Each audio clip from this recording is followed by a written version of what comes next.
Hi everyone, it's Olga Zarr from SEO Sly. This is SEO podcast by SEO Sly. Today I have a very special guest. This is Charles. Charles, how are you doing today? SEO Sly, SEO done right. I'm Olga Zarr, an SEO consultant in SEO since 2012. Don't forget to subscribe to learn SEO for free with me. Now let's get into the show. I'm doing good, thank you. I hope you're doing good as well, Olga. Thank you. So, in case someone doesn't know you very well, can you briefly introduce yourself to the audience? Yep. So I've been doing SEO for about 16 years at this point.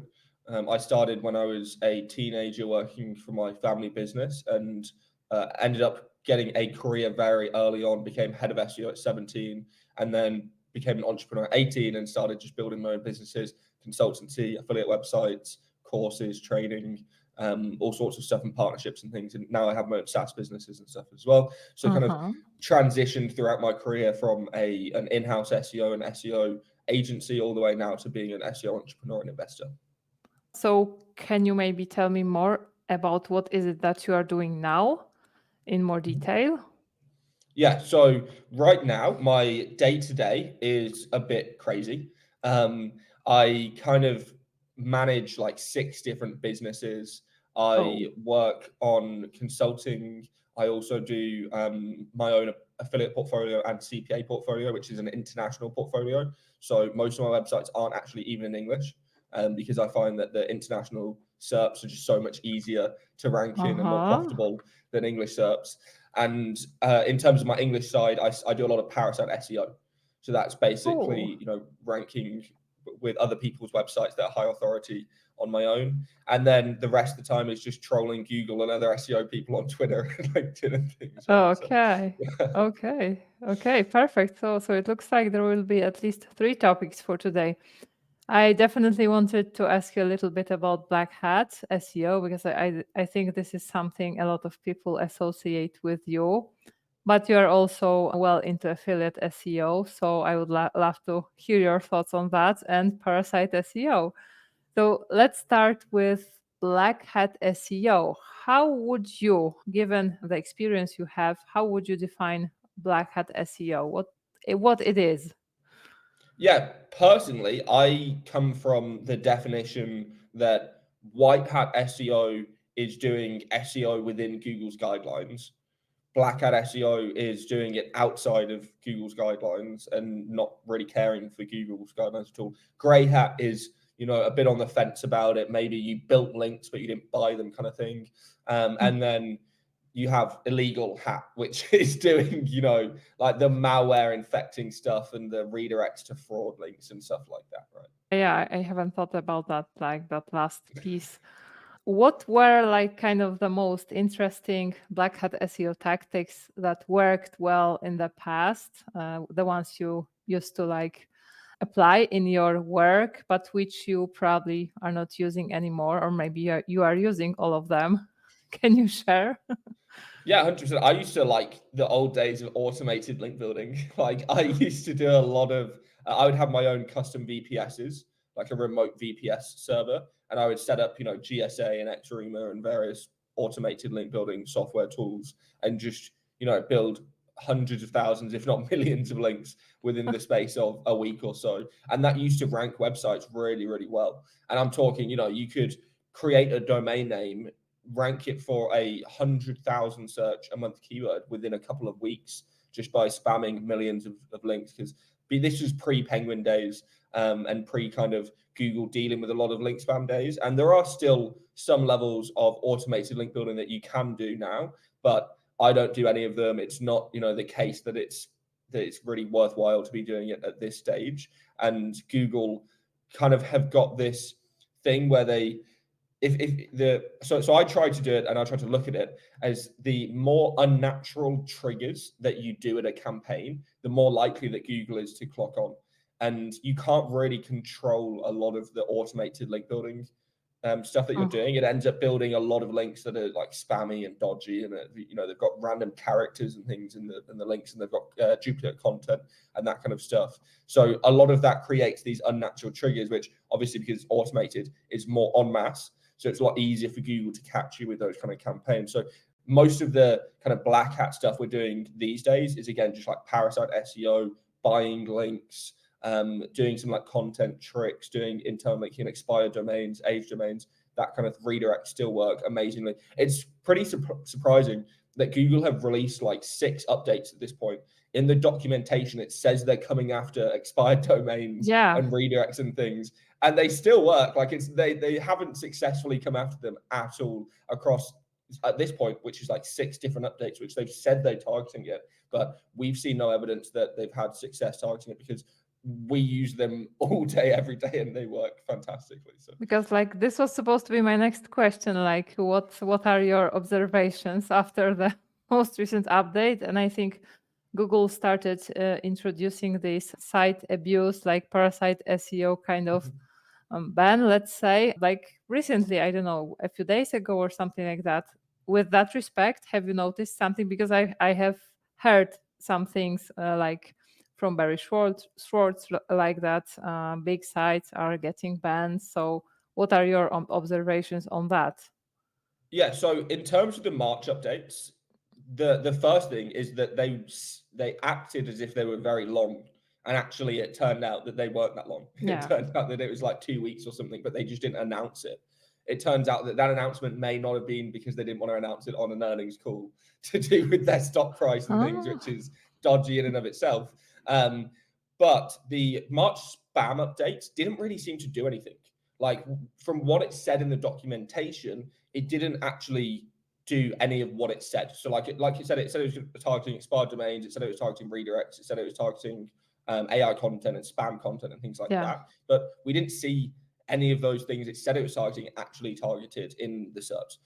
In terms of the March core update, that had a lot more of a profound effect on the SERPs, but it wasn't necessarily removing spam and removing bad pages. It was just replacing them with other spam and other bad pages, right? So it doesn't necessarily have that much of an effect. And there's various keywords right now that you can type in to Google. For example, you could type in fit presso right now into Google, and it will just come up with forum spam, forum spam, forum spam, forum spam. And this is a product that is a pretty massive product. You know, it's on Amazon. It gets about, I think 50,000 searches a month or something on Google, and it's just completely dominated by spam. And a lot of that is forum spam, because Google turned up UGC content signals so much that it now allows you to, if you can go and post on some quite high authority forums, they now rank for basically anything as well, which again, a lot of this stuff around like forums ranking, Reddit ranking, these high authority sites ranking, Parasite ranking,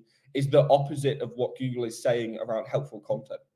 Because if helpful content, if that's real and they are actually determining effects on helpful content, then why is the same content ranking so well on gigantically high authority sites, but if you put it on a small blog, that arguably that blog might be more of an expert in that content than the large newspaper site is, why does that blog not perform, right? So I don't really believe in the whole helpful content narrative and things that Google be pushing, because it doesn't make sense when you look at all of the other sites that have been ranking as a result of it. In terms of the site reputation abuse stuff, so far, Google themselves have only taken action against coupon directory sites, and it's manual actions against coupon sites. I don't do any coupon stuff, so it's not affecting me. There have been a few sites that I have bought posts off of that have now removed their directories and are no longer selling posts. But that's again, that's Google's propaganda and it's manual actions. It's not the algorithm, right? Like the algorithm is still favoring these websites, and there's still loads of websites out there that haven't deleted posts, that haven't been hit by Google. And again, a lot of these actions are in English. So all of the other languages, those websites are still there. They're not going to be manually hit by Google's English search quality team, and they're still going to continue to thrive post updates and things. So a lot of this action is just, again, it's manual actions, and the algorithm isn't actually doing what is happening. And if you go outside of the English kind of sphere, all of these other countries are still kind of suffering. And a lot of the countries actually have got malware and kind of fraud and stuff now just in every kind of SERP. It's really taken over. And a lot of the big brands in Asia especially are really suffering because fraudsters and hackers are getting expired domains recreating their brand's homepage on these expired domains, Uh-huh. ranking them, and sometimes even outranking the brand name for their own brand, and then getting users to log in and stealing the login information from their users, which is then used to kind Oh. of steal money from the users, or steal funds or things, or steal account information. It's quite complicated, and it's quite I think it's kind of surface level PR kind of announcements from Google and releases, and it doesn't affect the rest of the world. It's only, you know, the US and the UK that's really affected by a lot of those stuff. And even then, it's just the sites that Google hits, and all the other ones are, you know, left to go at it, kind of thing. Yeah, I can attest to that when it comes to like Polish search results. Yeah, that's true. I have a few Polish websites, and I can definitely say that, yeah, it is way easier to rank than on English website. But Yeah. talking about that, can you share what other languages you are targeting or countries? Yeah, so I target high GDP per capita countries that generally primarily have another language outside of English and that use Google.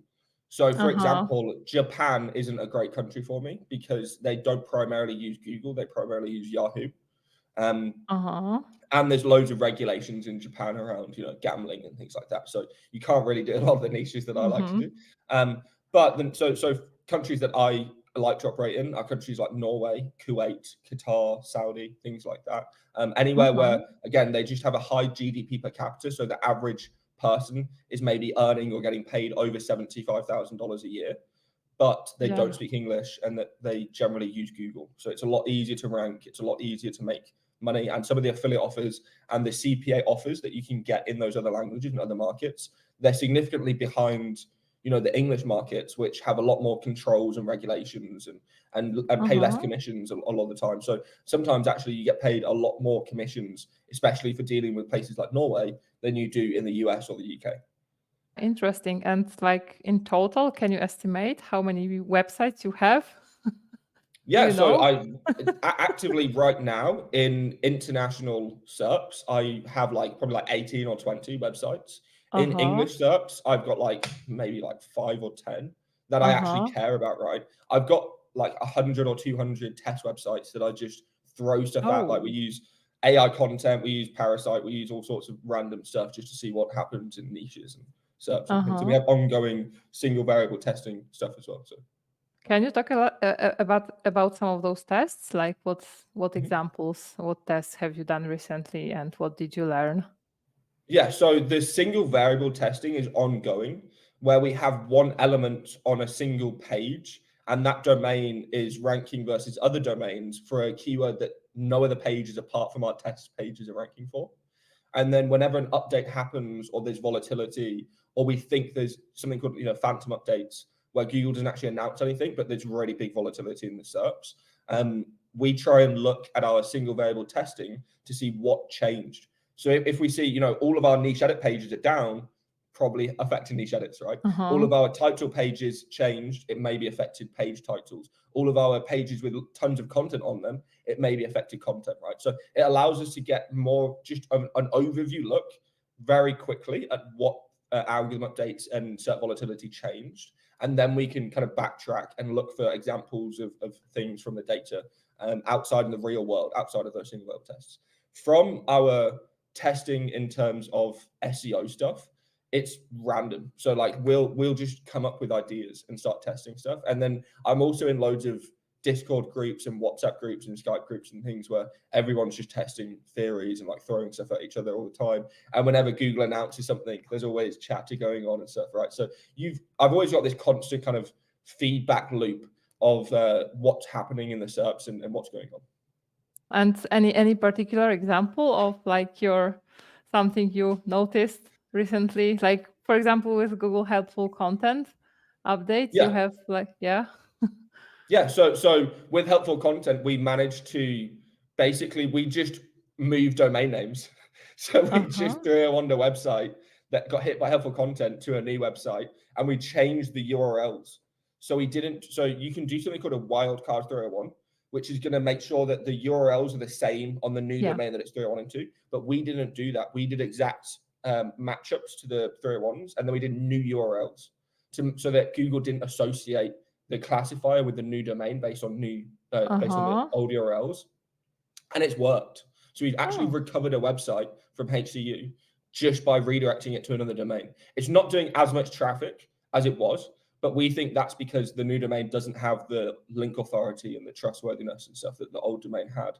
But we've managed to recover traffic when nobody else in our niche has from that website. Yeah. So we're pretty happy with that. And then we've also kind of done tests around helpful content in terms of, does it affect new websites? And so far, we've found that it doesn't. So you can't seemingly get a helpful content classifier negatively applied to your website on a new domain or a new website. We've been trying and it doesn't seem to work. Like we can put all the low quality content on there and Google still likes it. Interesting. Okay. And what about AI generated content? I'm pretty sure you are experimenting with that as well. What are your kind of thoughts, conclusions? Yeah, so I own like full, open full transparency. I own a SaaS that does AI SEO content. So I own Cuppa, and we've got about 1,800 paying customers or so right now that actually use Cuppa exclusively to create AI content for their SEO sites or for their Parasite page and things like that. What we've found is that, number one, most of the AI content sites that Google hit where again, there were manual actions. There was about 500,000 manual actions that took place in February and March, and they were mostly against bulk AI content sites. But again, this is manual actions. They're not algorithmic hits. So it's actually a really bad look when Google has to use manual actions to clean something up, because it proves to everybody that the algorithm can't do it, right? They have to get a team of engineers in person to actually clean this up. The algorithm isn't working. And it just means that they clean up a portion of it, and a portion of it is still existing and still ranks and still works. So it's kind of an indicator that actually, if Google do manually go after something, that you should probably start doing exactly that, because Google have done their kind of done their cleanup, and now they're probably not going to look at that again, and you can be the one to use it. And we've seen a lot of people doing that, right? So we've seen a lot of people kind of doing after the big manual actions, actually seeing success from AI content sites. From what I personally do, I don't do bulk AI content because it's just a pain in the ass. And again, there's these unnatural triggers that even if it's not helpful content, even if it's not these major core updates and stuff, Google still has quality signals baked into the algorithm. And if you're publishing bulk content, it's going to mean on average that your quality signals per page are going to drastically go down, because you're not going to have the manual image optimization, the formatting, the internal linking, all of this stuff that contributes to that quality score. You're not going to have it. So we much prefer using AI content either for Parasite pages, where we can just get free parasites like LinkedIn and Medium and Reddit and Quora and things like that, and just put AI content on it and it ranks and Google doesn't care. Or we use it for link building, because it's really cheap to go, instead of paying, $50, $100 for a writer to write a really good guest post, I can just get it made for 50 cents with Cuppa. So it doesn't make sense to do that anymore, right? And then we've also done a lot of like tier 2 link building and stuff where you do like Web 2.0s or YouTube video descriptions, all that kind of stuff we use AI content for. And then even when it comes to CRO and social media and stuff like that, I've tried to bake into my VA's SOPs that when they're creating landing pages or when they're creating Parasite pages for our campaigns, that they're running it through like ChatGPT. They're exporting the page as a PDF, running it through ChatGPT and asking it for improvements, and just trying to see how we can improve our landing pages, if we can get better conversion rates, we can get better commissions, things like that. So I've been trying to actively use AI across all of our businesses, because I think it just makes everybody more efficient, and it makes everybody better at their job, and it makes all the outputs better, and it makes all our costs go down, and it means we don't have to have as many people and as much time and as much resource waste and things and stuff, right? Yeah, totally. I think it only makes it difficult for Google, because like Google has to crawl all of that content, process it, maybe index some of it. And talking about AI tools, so what's your favorite one? You mentioned ChatGPT, but what about Gemini, Claude, Bing? What's your favorite? ChatGPT is just the original. It's the GOAT, right? Gemini is just too they've got too many like safety precautions and too much Yeah. like they obviously had that recent case where they were creating like Chinese Nazis and Yeah. like black Nazis things with the images and stuff. That's not great, right? That's obviously because they're putting in biases that they don't realize are biased. Like they're trying to not be biased by being Yeah. biased. Like it's Exactly. so stupid that this is the issue, and you see it play out. So I try to use Gemini for a lot of things, and I think Gemini is the best at research because it has seemingly the biggest data set, and it has seemingly the access to like real time web browsing, and it's really fast and it's really quick. But it's just bias, so it makes your outputs like worse. And even though it has nice formatting and it looks clean and it looks cool and stuff, and it's fast and it loads like magic and stuff, right? And it's got the cool animations and things, the output itself is worse because of those safety precautions and because of the biases that the Google team have put into it. And we see that routinely with everything that we do. So we just can't use it. Like unless again we use something called prompt injection hacking. So unless we literally hack Gemini to make it output what we want it to and make it stop using those safety precautions, we just can't use it. But training VAs on how to do that is a nightmare in of itself. And then it's against Google's policy, so they can end up like banning your accounts and stuff anyway, which is not the best. So we just use ChatGPT. I do use Claude for quite a lot of stuff. I found that Claude is very good for writing, and that it doesn't have a lot of the inherent biases and things that the other stuff has, and it's better for kind of the older traditional style of information because it doesn't have access to the web and it doesn't have access to browsing and stuff. So you get less of a kind of a less real-time approach, which is better for evergreen content and things like that. But so in general, just ChatGPT is the GOAT and it's the king of everything, right? But there's lots of other tools that are good for specific things as well. So like we use Descript for video. Use like Fireflies for meeting recording and note taking and things like that. There's lots of different tools out there that are really. We started using OSUM recently. It's called OSUM.ai, which is like a market insights tool. So it can basically, if you have a new niche or something, it will give you audience demographics and market breakdowns and all this analysis and reporting of like user journeys and things and stuff, but it's automated with AI. So what used to take, it used to cost you like $25,000 to hire an agency to create these custom user journeys and all this crazy things. Now you pay for this AI to do it for like $50 a month. And it's just as good. Honestly, it's really, really good. It's got this thing called like a SWOT analysis suite, and it's honestly it's a fantastic. But again, a lot of these tools are just the beginning, and we're just seeing kind of how this technology is being adapted. And I think in 2 to 3 years, everything will be integrated. Everything will be kind of much faster, much better. All the hardware will catch up with the software and things as well. So everything will be integrated with AI in some way or another. Definitely. And coming back to what you mentioned previously, can you talk about the Google quality signals a little bit more? You mentioned a few, but if you can expand on that a little bit. Yeah, so Google essentially in its patents, this is a very simplified version, right? In its patents, it assigns a quality score to each page. And if you've ever used Google Ads, you'll know that it actually does assign a quality score in Google Ads to each page, and it's like a relevancy score to the term and things. Very similar thing to Google. It just assigns a quality score to each page, and then based on all of your pages, you get an overall kind of site quality score baseline. So if one page is 40 out of 100 and another page is a 50 out of 100, you might have an overall quality score of like 48.67 or something like that, right? And the aim is that you just have a higher and higher and higher quality score, because the primary goal is that Google will crawl you more, they'll index you more, they'll trust you more, all of those kind of things, because you're reducing crawl bloat, and it's the whole kind of thing of crawl efficiency. But it's also that all of your pages are now just better. So it means that you have got better pages than your competitors on average overall. And quality score depends on the type of page you're editing and you're making. It might be very different for a category page than a blog post than a product page, right? But key premises are that you have optimized title tags within the character length. You've got schema and microdata that hasn't got any errors, and that can be validated 100% perfectly. You've got good load time. That means you've got green core web vitals. You've got good content that is formatted well and easily for Google to crawl. You've got images that aren't massive and that don't take ages to crawl and that are well optimized from alt tags, file names, captions, the whole lot.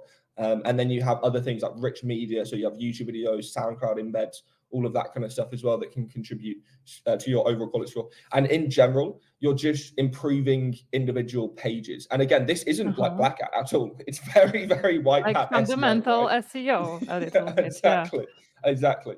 And what we try and do as part of that strategy is that whenever we're launching new websites, we're building them in staging websites first.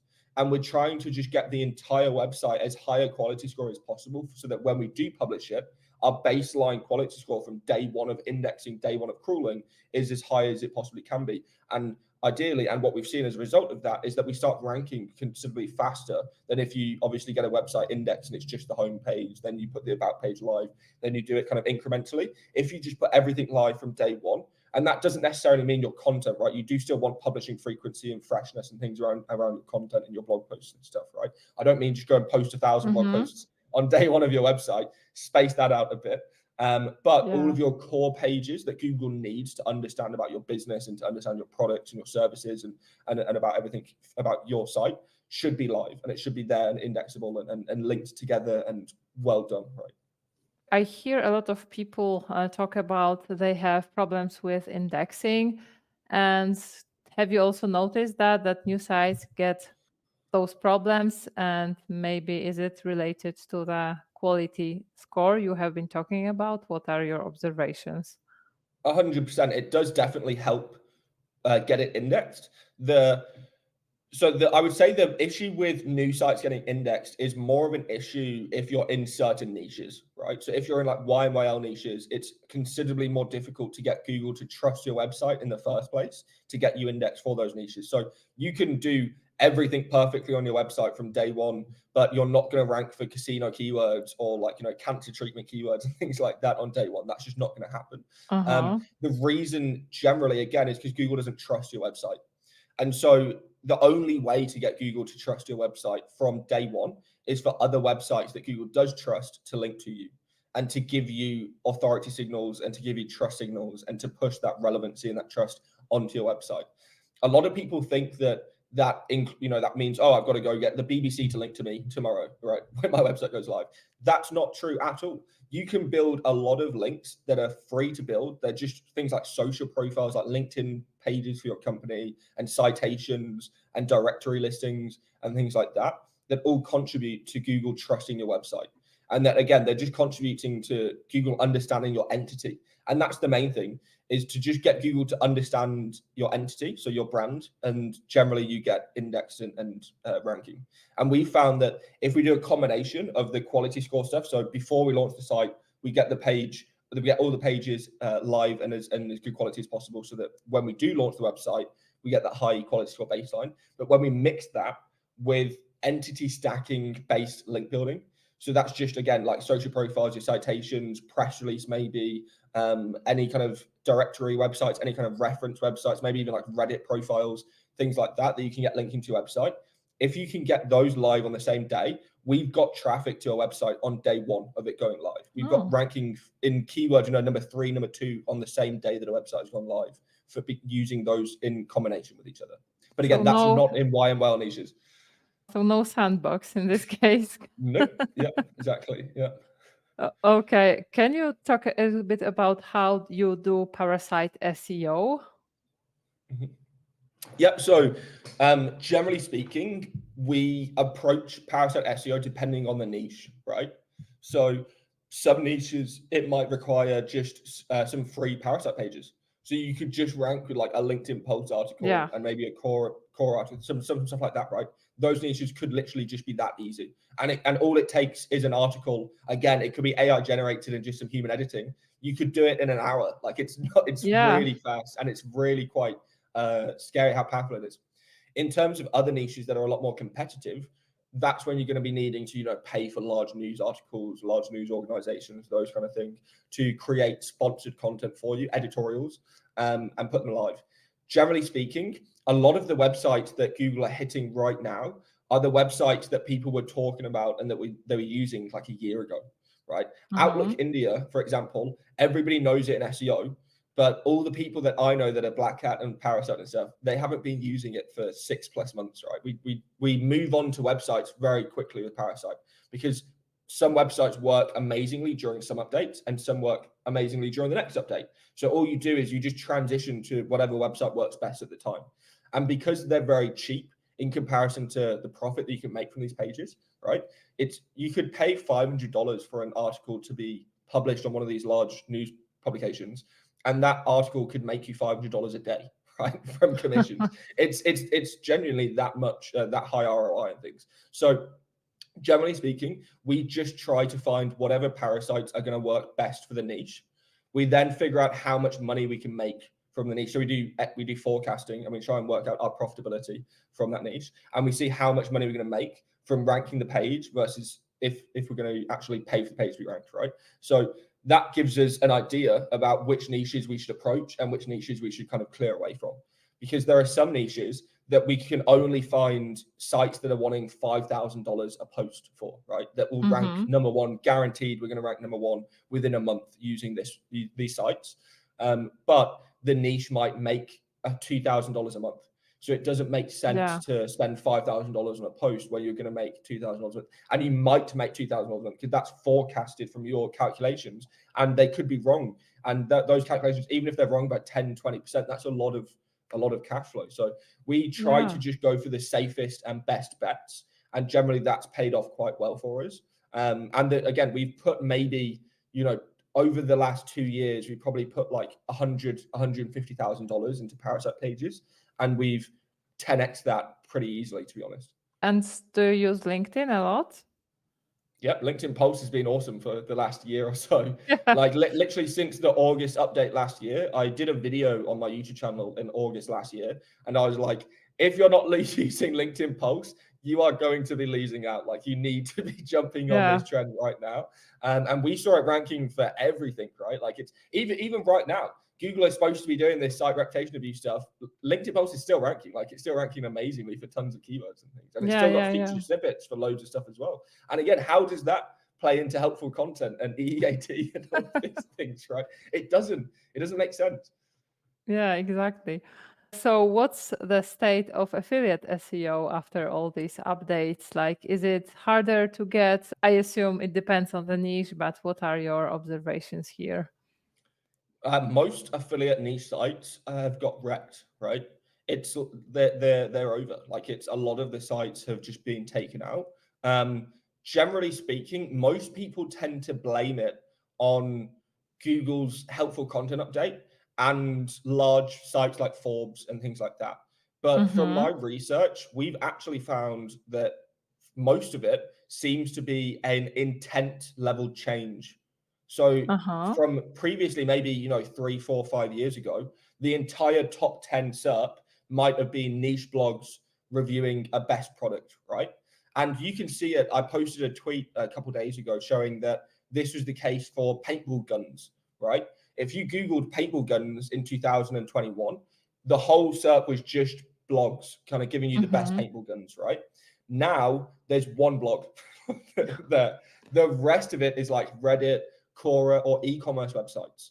So Google has essentially said that user behavior has shifted, or that's what they think.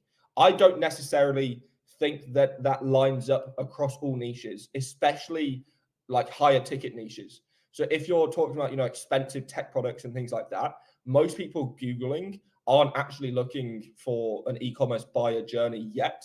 They're looking for information on like the latest phone that's come out or the latest thing that's come out, because they want to find out about it and look into it. But that's not what Google's serving now, because they've done it such a broad change around all of these things, right? So again, most sites are kind of blaming it on like Forbes and stuff like that, replacing it. I don't see that. I see it more as an intent level change across the board. So I don't see that you can now, if you have an affiliate blog and Google has changed the intent of that SERP, you can't rank. Like, that, it's just game over, right? But Parasite SEO means you can still rank, right? So all I've been recommending is that if Google's screwed over your website and you've got a bit of a nest egg and some treasure and stuff, and you've got the data and you know which keywords convert well and you know which keywords have got high commissions and things like that, then just go and build Parasite pages. At minimum, the most you've got to lose is your time, because you're just building free Parasite pages, right? Ideally, you want to try and build some sponsored ones and some free ones to kind of mix it up and see what really works. But at the minimum, all you're losing is time. And you can't, and from what we can tell, you can't recover sites from HCU, right? The only way you can recover is by moving domain name. And most people don't want to do that because they've established that domain name. They've got business cards, they've got like printed things, they've got, you know, web banners, they've got graphics, they've got their social medias, they've got 200 different profiles set up linking to that one website, right? They don't want to change domain names. So most people can't recover. So there's no point in spending time and things on a site that you cannot physically change anything about, at least not until Google changes the algorithm, right? So except for that domain change, you haven't seen any recovery from helpful content? No, not a single. So the only recovery we have seen on a website is when websites have deleted, I'm talking 90%, 95% of their website.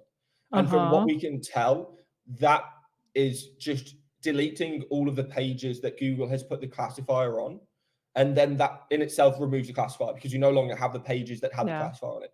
But the problem is that they're deleting 95% of their website. So they're just deleting pages for the sake of deleting them, to hope that Google removes it. But if you go and delete, so from the sites that have deleted that 95% of those pages, yes, they've recovered traffic on 5% of them, but they've still lost 90% of their traffic because they've lost 95% of their pages. So it's not a recovery, because they still lose traffic and they're still back to square one. And their hope is that now they create new pages, and that those new pages are going to create that money and traffic back. But all the old pages that they spent all that time and resources and cash on are just burned, and that, you know, they're throwing money into a fire pit, basically. Have you ever built and ranked and been very successful with a site using only like white hat SEO tactics? Yeah, 100%. Yeah. So for my family business, we do e-commerce, right? So we do like e-commerce stores. Full transparency again, recently we have been closing a lot of them because our B2B side is just doing better, right? Like we can't do B2C as well because we don't have logistics and things like internally. We have to outsource everything like that. So B2B is just easier for us. It's easier to send a container of, you know, furniture than it is to send one to a customer's house. Like it's just easy to do that. So I've done a lot of white hat campaigns on our e-commerce websites, and for my own personal brand in SEO, I've never done anything black hat, right? So like for all of my own websites, despite Google coming after me and penalizing them and, you know, hitting them and stuff, I never built any links at like charlesfloate.com, and I never did like black hat SEO on any of those websites and stuff, despite Google still, you know, penalizing them. Tell me more about those penalties you got. Walk me through, because I think I don't know like the entire picture. Yeah, so in 2013, I had like my God of SEO.ca blog, right? And I was living in Canada at the time, so that's why it was a .ca blog. And it grew massively. Like it went really quickly. I went from earning like $3,000 or $4,000 a month to earning like 25K a month, really, really rapidly. Mainly because of the connections and the networking and the information opportunities I was getting from my SEO community and networking stuff, right? And Google essentially gave me a pure spam penalty on that blog. Every other site that was in my search console, they also banned my AdWords, they banned my analytics, they banned my YouTube channel, they banned my the only thing they didn't ban was my Gmail. So they banned my Google Drive even and things like that. So I had, and this was all on the same day at the same time, like everything just got wiped. And I had like my email on my phone was like bing, bing, bing, bing, bing, bing, bing, like ban, pure spam penalty, de-index, like everything, just like hit it like a storm. Literally, it was like there was like 10 engineers at Google just hitting buttons all simultaneously. Like it was fucking wild. But because I was living in Canada, I spoke to Marie Haynes immediately because she was like 2-hour drive away from me or something. So I spoke to her immediately. She looked into it and she was like, to be honest, this is the first time I think a penalty is personal. Like I don't see how you like all the blog posts on your site all of them are white hat. You haven't built a single link. Like you have like 97 RD to your website. Like it doesn't make any sense that they would come out. And it's obviously it's not pure spam. So like that penalty is saying that your entire website is spam and it has no value. Yeah. Obviously, I was writing like custom case studies and like blog posts of myself for the SEO community, and the SEO community saw the value in it. So it did have value. It was just a personal thing. Then about, I think in 2018, they did the same thing again, but to charlesfloat.co.uk, right? So they did it to my other site. So I'd rebranded from God of SEO to Charles Floate to try and, be less egotistical or whatever the fucking thing is. And Google just decided to whack me all over again and kind of come after the accounts and stuff. And the second time is what made me really paranoid. So I moved all of my accounts. I stopped associating anything that I was doing. Like on this computer where I have all of my Charles Floate stuff, I have none of my site portfolio. I don't even have the password saved. I don't have anything. It's all on a VPS that I remotely connect to. And then that has everything, which is on a different country, different IP address, everything. And I never connect to anything outside of that environment, which I think protects me. And it has so far. And in the recent manual penalties, when a lot of the influencers who are like sharing websites on YouTube and Twitter and stuff, look, I'm using bulk AI content. Here's the domain name. Those domains seemingly got hit, like surprise, surprise. If you're sharing stuff and like atting John Mueller and things, it's probably not the best of ideas. So yeah, I think it's done me a service doing that. And all of the SEOs that I spoke to, like Julian Goldie, Jackie Chow, all of those kind of people that were caught up in the manual penalty kind of saga, which does seem, again, to be manual actions against people who are publicly showing their black hat sites. All of those people are now kind of in agreement with me, and they're not doing public case studies and stuff, right? Okay. And with those 2 times, you recovered, like you filed a reconsideration request? Nope. So I even asked. So Marie Haynes actually filed one for me. She did the work. She did everything, and it got rejected. Right. Oh, and what I did got they rejected say? on nothing. So there's normally a message, right, which comes back. Mine was empty. It just says, it has the colon, like the dot, and then nothing. It was just that. And so I filed it about 4 or 5 times myself, and then Marie filed one as well. All got rejected. And then the second time I couldn't do it because they banned the account. So I couldn't log into Search Console to actually even file a reconsideration request. And that was on charlesfloate.co.uk. And I've got charlesfloate.com indexed now, but that also has a penalty on it still, but it's indexed. Have you tried like reaching out to a Googler and kind of talk about it? So I spoke to Gary Illyes in 2019 in Bali. And we were at a conference together, and I came over to him, and obviously in person, especially then, I was like a lot younger than I am now and stuff, and I'm still young. So a lot of people don't realize I'm me, right? When I first go over to people. So I went over to him, I introduced myself, hey, I'm Charles. And he was like, oh, nice to meet you. And he was like, oh, what's your Twitter? I'll follow you on Twitter. And so I showed him, and he was like, oh, yeah, I can't follow you on Twitter. Okay. So at least I know that, they're aware of me and things like that, right? And like occasionally I'll get John Mueller will like reply to my tweets, just be like very sarcastic things. Yeah. He's blocked like half the SEO community now, and like he hasn't blocked me, which is really quite surprising, to be honest. So yeah, I think the Google engineers kind of it's probably a what's it called, an admiral respect kind of scenario where I respect them for their job, they respect me for my job, and we'll keep it cordial. That's an interesting story, really. So talking about like black hat SEO, like 2 or 3 final questions. What are like the tools you could recommend for someone who wants to explore that space?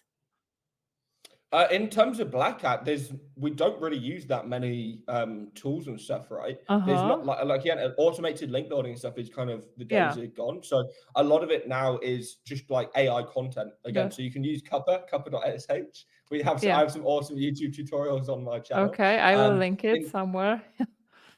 Appreciate it. We in terms of what you said about earlier, about indexing services, I use indexing services to get stuff indexed if we can't get it indexed. There's a really good one called Index Me Now. There's other good ones called like Giga Indexer and things like that. Which again, they can get 50,000 pages indexed in a day or something like that. So if you can have literally bulk spam websites and they'll index them for you. Then we have a lot of other kind of like marketplaces and things that you can just buy links off of and stuff like that. So a lot of the English markets are really overpriced. So I actually try to go a bit more underground, and the best, from what I can tell anyway, the best black hat SEO scene isn't even in English, it's in French, right? Like the French are actually the best at black hat from what I can tell. So it's true. And I use a lot of the French link marketplaces because they still sell English links, but you can go onto like one of the English marketplaces and it will be 99 euros for this link. On one of the French marketplaces, it's like 14 euros or 15 euros, something like that. It's so much cheaper.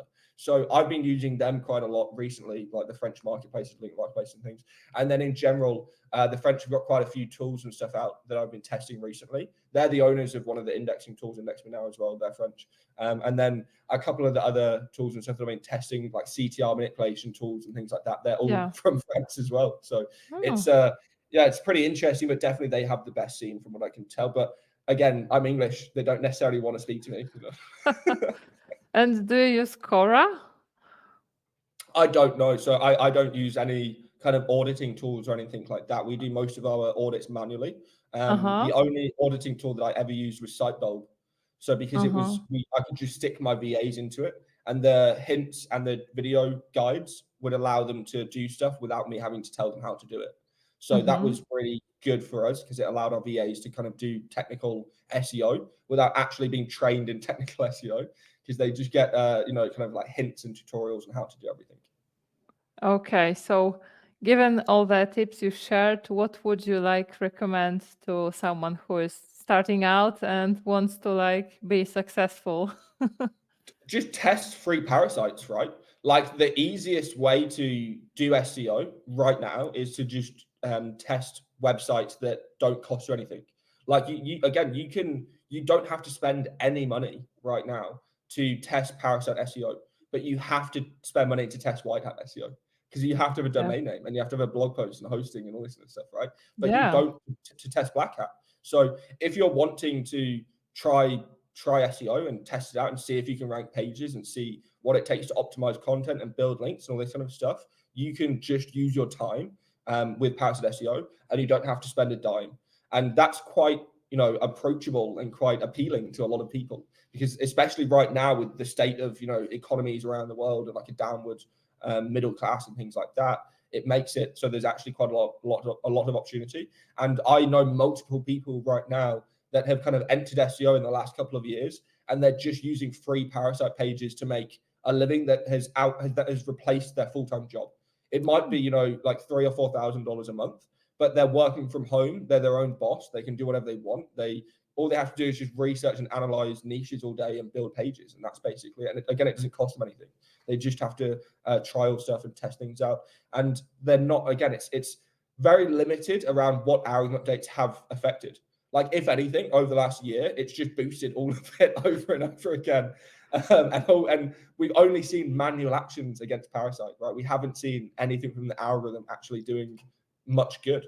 So and if it has done good, we've just replaced it with other websites. So all I can see from right now is that it's the most approachable and appealing is Parasite. If you want to do your own blog, just be very aware that you need to do SERP analysis to see if you can rank, because some blogs now, they won't rank in certain niches because Google only wants e-commerce pages and Reddit UGC pages and things like that. They don't want to rank blog posts and articles anymore. So you have to do that analysis in the first place to see if that style works anymore. And it's quite ironic that now, like, free Parasite SEO, Black Hat SEO is the least risky approach to SEO, and that actually like White Hat blogging and stuff is potentially like the most risky, because Google seems to dislike small publishers over and over again and just grind them into the ground with intent changes and authority upping authority signals and things like that over and over again.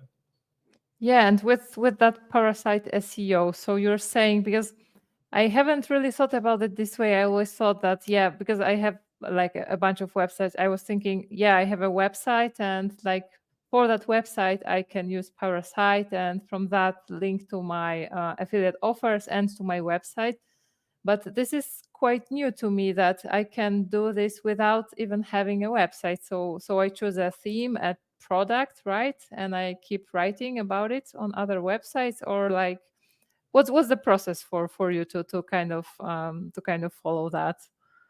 Yeah, so I think it's exactly what you just said. It's also, it allows you to test niches as well. So Uh-huh. without having to commit, resources to building a website and building content and things like that, you can see if an affiliate offer even converts by ranking a Parasite page, right? Which only took you maybe a couple hours to make, and see if that niche is approachable in the first place. In terms of how I approach things, it's all initial analysis based, right? So I go into the SERP, I see what's ranking. I see if the top few pages have got, 5,000 words of content, if they've got internal links from other pages on the site, if they've got a ton of backlinks, how much is it going to take for me to rank in this SERP?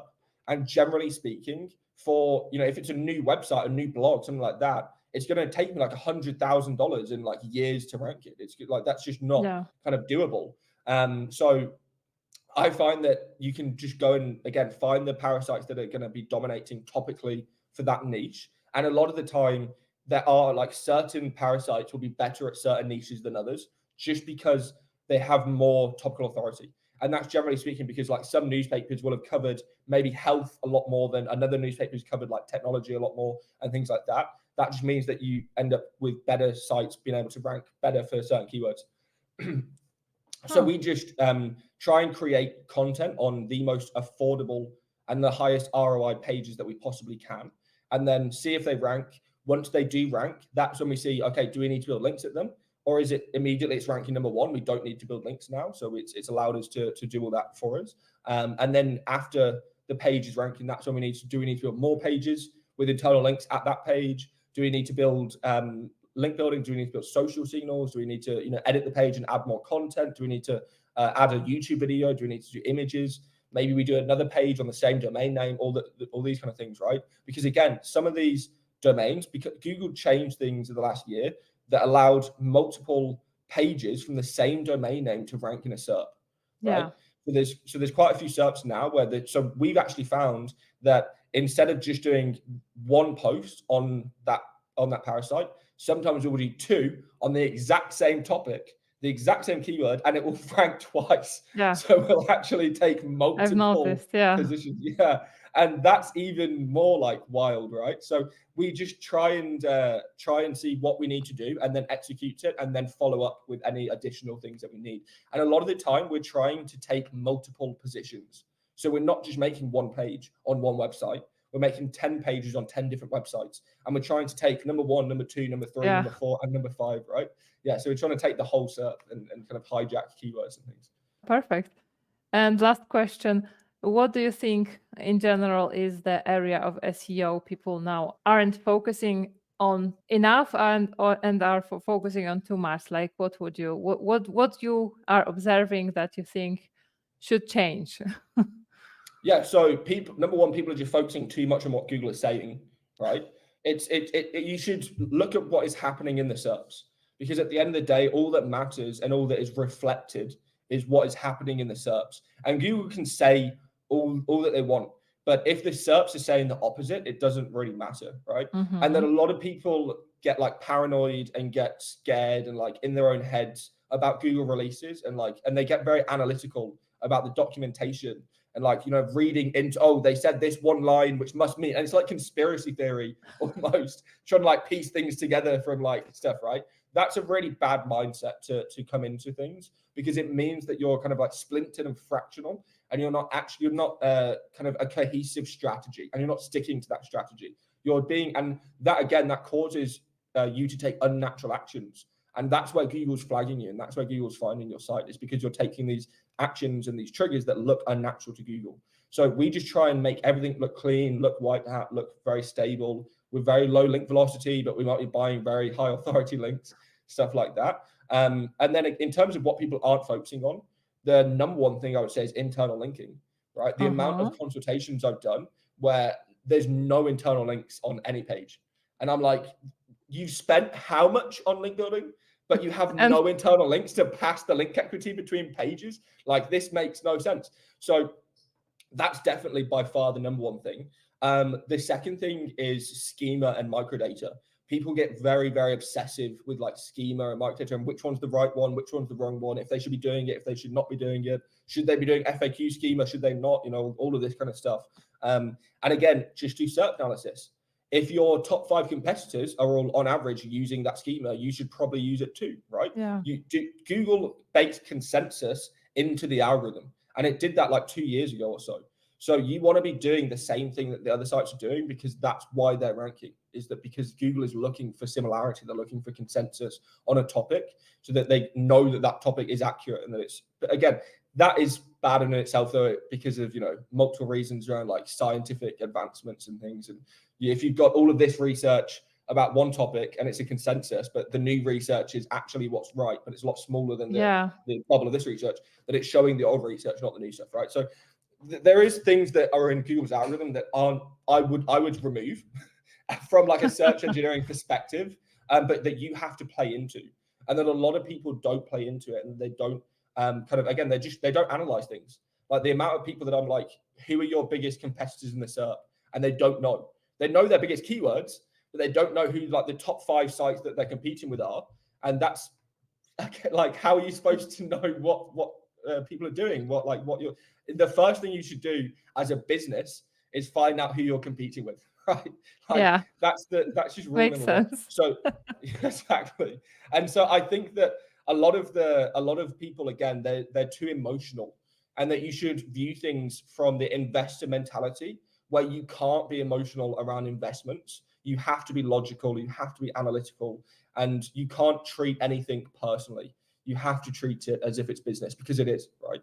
And people just get too latched on, they get too emotional, and that's what causes them to make bad decisions, and that's what causes them to create. It's almost like they're creating like mental health problems for themselves as well. Like the amount of SEOs that I speak to and who are like paranoid and like obsessive about things and stuff like that is way, way higher than any other job I've kind of spoken to, right? And people are very opinionated and stuff, and just be open to your opinions changing, right? Like I know that my opinions and that my SEO strategies and stuff were worse 10 years ago. And a lot of that is because I listened to other people, and that I adapted from other people, and that and if I'd been very kind of solidified in my approach and my opinions, I wouldn't have done that, and I wouldn't have improved, and I wouldn't have become a better SEO. And at the end of the day, don't think that you know everything, because you don't. I don't know everything. I don't even know close to everything, right? So, and a lot of people seem to treat me like I do, but trust me, I do not. And that should speak volumes to other people, right? It should mean that you probably know even less and considerably less, right? So it should mean that again, you are approaching everything as if you don't have the full picture, and that you should be treating everything as if you have, your strategy in place, and that you should be sticking to things and adapting and not being reactive, but being proactive and things like that. Yeah, I think I will have a lot of nice quotes from that.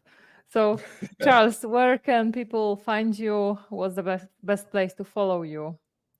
Yeah, so just come. I post on Twitter, X, a lot, so at Charles_SEO, or you can go to charlesfloate.com.